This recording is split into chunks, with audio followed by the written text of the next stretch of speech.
भाई सोचा था 75+ की था। हाँ। अब लग रहा है कि पास हो जाऊंगा। मैं मानता हूँ कि अभी मेरे 85% के आसपास आ सकते हैं।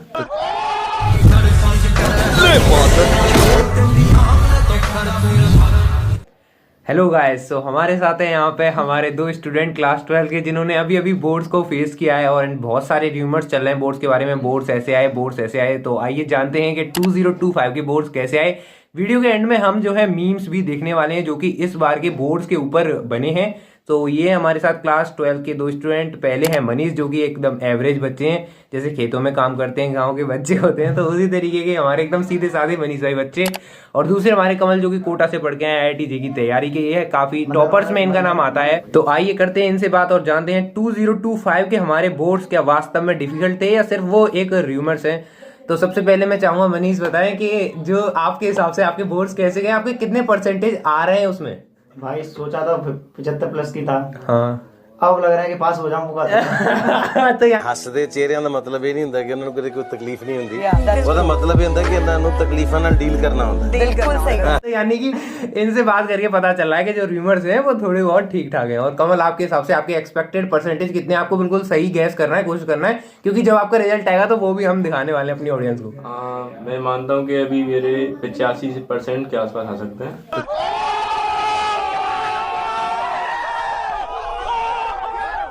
तो चलिए, कमल का गैस है 85% और मनीष भाई हमारे पास हो जाए तो शायद पूरी ऑडियंस यही दुआ करेगी एंड आप सब भी पास हो जाएं जिन्होंने भी 2025 PCM से अपने बोर्ड्स दिए हैं।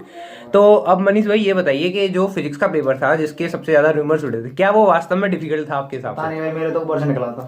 यानी कि ये बात है, जिस बंदे ने खाली CBSE की प्रिपरेशन करी है उनके ऊपर से वो निकल गया पेपर। बिल्कुल। एंड हमारे कमल भाई थोड़ी सी हाई पढ़ाई करके आए, आप समझ जाइए। तो कमल भाई आप देखिए, मैंने भी वो भाई- पेपर देखा है तो मैं बता सकता हूँ कि वो करने लायक था लेकिन लेंथी था मेरे हिसाब से। तो क्या आप इस बात से रिलेट कर रहे हैं। हाँ, क्योंकि देखो भाई, मैंने हायर स्टडीज की है। मैंने देखो ऑक्सफोर्ड भाई, ये यूनिवर्सिटी कोटा में पढ़ के आया है। तो मेरे को पेपर तो डिफिकल्ट नहीं लगा।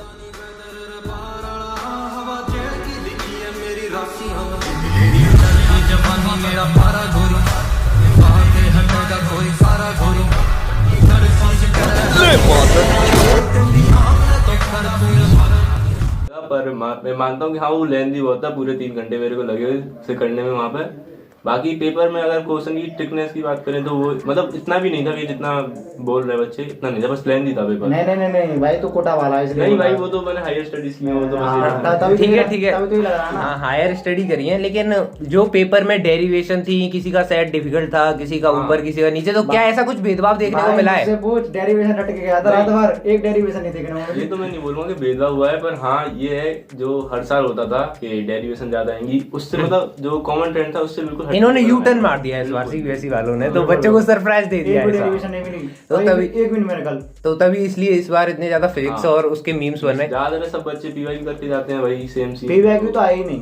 तो अगर कोई अब 11 से 12th में आया और उसको फिजिक्स के लिए कोई टिप्स देनी हो आप दोनों को, तो मनीष भाई पहले आप बताएं कि क्या टिप्स देना तो चाहिए। ये है कि PVQ पे भरोसा मत करो, जितनी अच्छा। हायर हो सकती है फिजिक्स उतनी करने की कोशिश करो। यानी JEE मेंस को थोड़ा हाँ, टच करके चलिए। JEE मेंस को तो और कमल भाई आप क्या कहना चाहेंगे, क्योंकि आपने JEE मेंस को टच करके उस पेपर को दिया है, तो क्या स्पीड का मतलब कैसे फैक्टर को सॉल्व करें, क्योंकि वो प्रॉब्लम आपने फेस करी है, तो कैसे अब तो करें। 2-3 साल से जैसे कि हम देख रहे हैं कि फिजिक्स का पेपर तो टफ आ ही रहा है, तो अगर हम PYQ भी लगाएंगे तो जहाँ तक है मेरे हिसाब से काम बन जाएगा। और दूसरी बात, बस कॉमन ट्रेंड फॉलो नहीं कर रहा है इस बार CBSE ने, अगली साल की हम कुछ कह नहीं सकते। तो PYQ लगाना तो खैर बढ़िया चीज है वैसे मेरे हिसाब से माना जाए तो। हाँ, लेकिन हालांकि मैंने नहीं लगाया, थोड़ा तो है अच्छी बात पढ़ाई, है। थोड़ा है पढ़ाई। यानी नहीं, JEE मेंस को वो- थोड़ा सा टच करके चलिए, JEE मेंस को क्योंकि थोड़ा touch जो करके। MCQs हैं वो कॉम्पिटेंसी बेस हाँ। बोल के शायद कहीं ना कहीं वही- लेवल वहीं का आ रहा है। अभी अगर हम PYQ CBSE के भी लगाएंगे तो भी हम उस चीज को टच कर जाएंगे, क्योंकि जैसे कि 2 साल से हाँ, यानी कि लेक्चर JEE मेंस के फॉलो कर लें बच्चे, हाँ। तो उनका थ्योरी हाँ, वहीं उससे हो से जाएगा, करनी उससे हो चाहिए। जाएगा। अच्छा, केमिस्ट्री के पेपर के बारे में क्या कहना चाहेंगे केमिस्ट्री का इजी था। एंड आपके हिसाब से। वैसे लगा तो इजी था, पर बात ये थी कि उसमें रटने की चीजें ज्यादा होती हैं, तो वो मेरा अच्छा नहीं हुआ। तो मतलब मेनली बात यही है, ऑर्गेनिक केमिस्ट्री ने सबको परेशान करके रखा है। पर उसमें जो इजी था, पर जो इसमें रिएक्शन थी वो थोड़ा भूल गया था मैं। सो गाइस, टेंशन मतलब ऑर्गेनिक का हम भी कोई कोर्स बनाएंगे अगर फ्यूचर में मन करता है तो, एंड उसको इजी करेंगे। कोई नहीं। इन लोगों ने काफी रिक्वेस्ट करी थी कि ऑर्गेनिक मेरी अच्छी थी, बट देखते हैं अभी नहीं बन पाया, अगर कभी टाइम मिलता है तो बनाएंगे। आप बताओ 11th से जो अब 12th में आए तो इंग्लिश का पेपर कैसा था, इंग्लिश का लेंथी था। एंड आपके हिसाब से इंग्लिश का पेपर तो मेरे सारे लेंदी गए हैं, बस एंड के 5 मिनट में खत्म हुआ है वो सारे भाई पेपर तेरे नहीं गए, पेपर लेंथी आए थे, ये बोलना। तो इंग्लिश के लिए मतलब क्या टिप्स वगैरह देना चाहोगे यार आप लोग? भाई वो कोटा वाले से पूछो, मैं नहीं जानता। नहीं भाई मैं तो इंग्लिश मैं तो कोटा कुछ नहीं पढ़ा पढ़ा ही नहीं। 2 दिन में इंग्लिश पढ़ी है मैंने भाई बस। टॉपर है, ये बताएगा कुछ, मैं तो मीडियम वाला हूँ ना।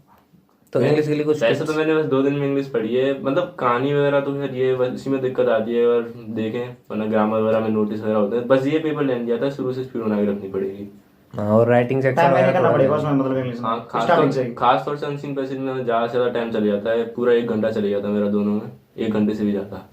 और फिजिकल एजुकेशन की बात करें तो किन चीज़ों पे ध्यान देना चाहिए, और क्या फिजिकल एजुकेशन को सिर्फ 2 या 1 दिन में किया जा सकता है? बिल्कुल बिल्कुल बिल्कुल। हाँ 2 या 1 तो मैंने भी कम, किया है। फिर भी कम हो जाएगा, मतलब नहीं नहीं, मैंने भी किया है। नहीं ये तो कम हो जाएगा, 2 या 1 दिन में करना। 2 दिन में की थी मैंने फिजिकल एजुकेशन। नहीं भाई करीब आई थिंक एक जो जाकी जादूगर है उनकी एक वो जो हाँ, वीडियो वो 1 शॉट एक वो कर लो, जाकी और सौदागर। PYQ PYQ को कर लो। भाई वो बेचारे भाई नाराज हो जाएंगे ऐसे नाम गलत लेंगे तो। मैंने आपसे कहा था ये घर इलीगल है, मैं नहीं, मुझे क्यों तोड़ा? और एक र्यूमर था कि फिजिकल एजुकेशन का जो पेपर है वो लीक हो गया, उस पे जाकी नहीं, वो सौदागर गलत ने है, बोला था, वो बिल्कुल। इन्फॉर्मेशन बिल्कुल गलत बिल्कुल है। 100% गलत है। ठीक है, तो यहाँ पे मतलब CBSE जो है वो NTA से अच्छी है, जैसे नीट के पेपर नहीं, हुए CBSE का पेपर कभी लीक नहीं होता एंड ना, यूपी इसलिए। पुलिस के पेपर जिस तरीके से लीक हुए हैं उस तरीके से CBSE का नहीं हुआ। ए सफेद कपड़ा ओ ओ ए सो अब बात करते हैं PCM का जो सबसे मेन सब्जेक्ट है मैथ्स। तो मैथ्स का पेपर कैसा रहा था मनीष भाई आपके लिए? भाई मेरी तो CBSE वालों ने ऊपर से ले ली, पूरी ले ली। मैं कुछ नहीं बता सकता। यानी आपको मैथ्स में भी दिक्कत आई है ना? कि शोभित भैया तो 28 से लेके 10 के बीच में पढ़ाने आएंगे और वो ऐसा पढ़ा देंगे कि किसी के बस की नहीं होगी पढ़ानी।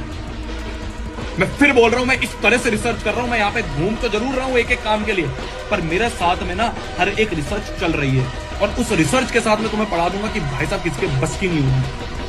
मुझे तो तीनों में दिक्कत थी भाई। PCM है ना? PCM पता नहीं मैंने क्यों ले ली। तो भाई जो भी लोग 11th में जोश में PCM ले रहे हैं तो सोचना 11th में ही थोड़ा पढ़ना समझ पड़ेगा। लेना। क्योंकि मेरी तरह मुंह हो जाए। हाँ, क्योंकि मनीष भाई हमारे खेतों में भी काम करते हैं, हार्डवर्क के साथ उन्होंने पढ़ाई करी है, तो और भाई के 40 परसेंटाइल भी आए जेईई मेंस के बिना, मतलब कोई भी बिना preparation तैयारी नहीं। के, बिना तैयारी के। सिर्फ जेईई गया जेईई मेंस में एंड 40 परसेंटाइल भाई ने फोड़ दिए, तो ठीक है।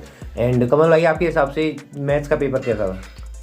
मैथ्स का पेपर इस बार तो मतलब बढ़िया लगा मेरे देखने में, क्या मतलब मस्त था, मतलब आपके हिसाब से थोड़ा इजी था? इजी नहीं, वैसे मस्त था, टफ लेवल। अच्छा, लेवल हाँ। अच्छा था, बट आपने कर दिया नहीं पूरा अच्छा नहीं हुआ, मतलब तब भी 70 प्लस? नहीं ये तो नहीं बोल सकते अभी। अच्छा, इससे अभी कम जा बोल नहीं सकते, बिल्कुल जा सकते, सकते। लेकिन ये याद रखें कि कमल भाई ने मैथ्स में बहुत ज्यादा मेहनत करी है, तो अगर आपको भी ये सेटिस्फेक्शन चाहिए तो पूरे 2 साल घिसना पड़ेगा, क्योंकि मैथ्स तो मेरे से भी नहीं हुआ था, ठीक है, टू बी ऑनेस्ट। तो अब कुछ मीम्स देखते हैं एंड इन लोगों के रिएक्शंस लेते हैं। मैं एक चीज कहूंगा, मैंने बहुत ईमानदारी से काम किया है। 1 साल मैंने अपना दिल और जान इसमें लगाई है। ये बंदा मेरा सबसे बड़ा विटनेस है। मैनू माफ करी मां मेरी इस जन्म। भाई ये क्या पूछ लिया? गलत इंसान से गलत चीज पूछ ली। नहीं, गलत इंसान से गलत क्वेश्चन पूछ लिया ये तो। सो गाइस ये था इन लोगों का रिव्यू, एंड आपके पेपर कैसे गए बताएं कमेंट सेक्शन में, और ऐसे ही और इंटरेस्टिंग एपिसोड्स के लिए आप सब्सक्राइब कर सकते हैं हमारे चैनल को। डिस्क्रिप्शन में मैं मनीष भाई के चैनल का लिंक दे रहा हूँ, क्योंकि उन्होंने पढ़ाई के अलावा शायरियाँ लिखी हैं, एंड शायरिया इंसान कब लिखता है वो आपको पता ही है, बताने की जरूरत नहीं है, तो प्लीज इनके चैनल को भी सब्सक्राइब कर लेना। मिलते हैं नेक्स्ट वीडियो में, thanks for watching, bye bye.